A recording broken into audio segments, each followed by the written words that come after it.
नमस्कार दोस्तों, स्वाध्याय चैनल पर आपका स्वागत है। दोस्तों, अपने आसपास के लोगों को देखें तो हम जानेंगे कि शायद ही कोई ऐसा होगा जिसे किसी बात का दुख ना हो या कोई परेशानी ना हो जो पूर्ण रूप से सुखी हो। यानी कि प्रत्येक व्यक्ति किसी न किसी बात से दुखी है। गरीब अपनी गरीबी से, वहीं अमीर व्यक्ति को मानसिक शांति नहीं है। किसी की शादी नहीं हो पा रही तो किसी के बच्चे नहीं हो रहे। यदि बच्चे हो भी रहे हैं तो वो शारीरिक रूप से अपंग हो रहे हैं। कोई अनाथ है तो किसी को परिवार होते हुए भी उससे लगाव नहीं है। कहीं बच्चे अच्छे हैं तो माँ बाप बुरे हैं, और कहीं माँ बाप अच्छे हैं तो बच्चे कपूत हैं। यानी कि संपूर्ण सुख किसी को प्राप्त नहीं है। दोस्तों, भगवत गीता में हर परेशानी का हल छुपा है। ये बात आपने पहले भी कई बार सुनी होगी, पर समझ नहीं पाए होंगे कि आखिर मेरी परेशानी का हल क्या है। भगवत गीता सच में एक महान ग्रंथ है, क्योंकि उसे किसी ऋषि मुनि या विद्वान पंडित ने नहीं कहा, उसे साक्षात ईश्वर ने कहा है। एक मनुष्य अपने ज्ञान का चरम उपयोग कर भी ले तो भी वो किसी और की समस्या का निवारण नहीं कर सकता।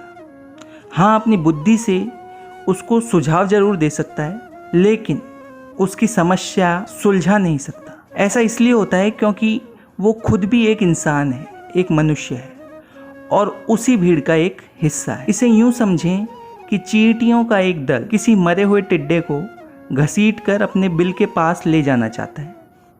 बहुत कोशिश करने के बाद भी वो ऐसा नहीं कर पा रहा है। अब उस दल में कोई कितना ही समझदार हो, कितना ही ताकतवर हो, कितना ही अच्छा हो, सारे मिलके भी उस काम को नहीं कर पा रहे हैं। तभी एक बच्चा वहाँ खेलता हुआ आया और उसने उस टिड्डी को उठाकर उन चींटियों के बिल के छेद पर जाकर पटक दिया। फिर क्या था, बस प्रॉब्लम सॉल्व। उस बच्चे ने बिना किसी मेहनत या परेशानी के उन सैकड़ों चींटियों की मुसीबत एक पल में दूर कर दी। अब उन चींटियों का सवाल ये था कि वो बच्चा इतनी बड़ी परेशानी को हल कैसे कर पाया। चलिए समझते हैं कि एक तो उस बच्चे में उन चींटियों की तुलना में सामर्थ्य या कहें क्षमता ज़्यादा थी। दूसरा और मुख्य कारण था सोच या कहें नज़रिए का, सोचने के दायरे का। उस बच्चे की सोच का दायरा उन चींटियों की सोच से करोड़ों गुना अधिक था। इसी कारण उसे वो समस्या वास्तव में समस्या लगी ही नहीं, क्योंकि उसने उन चींटियों की सीमित सोच से आगे का सोचा।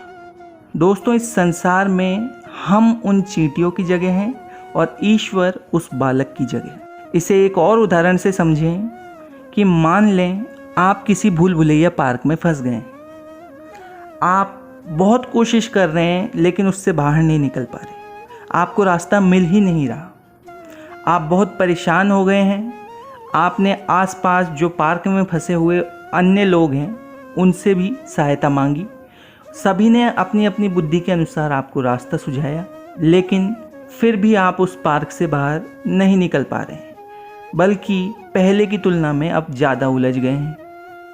तभी आपका ध्यान आसपास की किसी बिल्डिंग पे खड़े व्यक्ति पर गया, जो आपको इशारे कर करके उस भूल भुलैया से बाहर आने का रास्ता सुझा रहा था, बता रहा था। आपने भी उसकी बात मान ली और जैसे जैसे उसने बताया वैसे वैसे जाकर आप भूल भुलैया पार्क से बाहर आ गए। अब आप सोच रहे हैं कि यार, मैंने इतनी कोशिश करी, मेरे साथ के लोग थे, उन्होंने भी मुझे रास्ता बताया, फिर भी हम किसी को कोई सफलता नहीं मिली, और उस बिल्डिंग पे खड़े व्यक्ति ने आसानी से हमें सारा रास्ता बता दिया।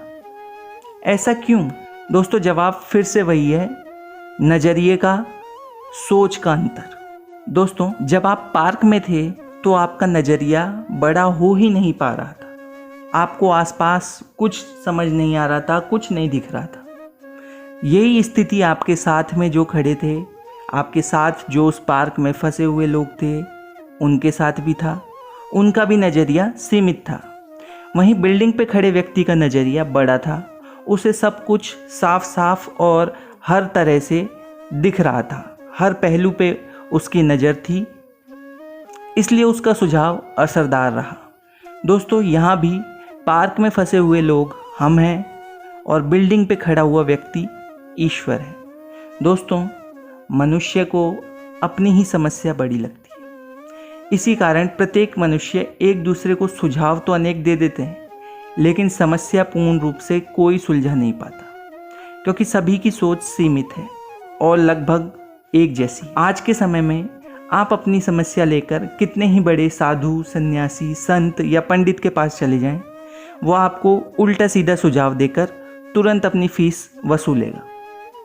गलती उसकी भी नहीं है, क्योंकि वो खुद भी एक इंसान है और उसकी सोच का दायरा भी सीमित है। इस कारण पहले के विद्वानों ने भगवत गीता पढ़कर ये जाना कि इस पुस्तक में सभी मनुष्यों की समस्या का हल है, क्योंकि वो हल मनुष्यों ने ना देकर स्वयं ईश्वर ने दिया है, जिनकी सोच, जिनका नज़रिया अनंत है, मनुष्यों की तरह सीमित नहीं है।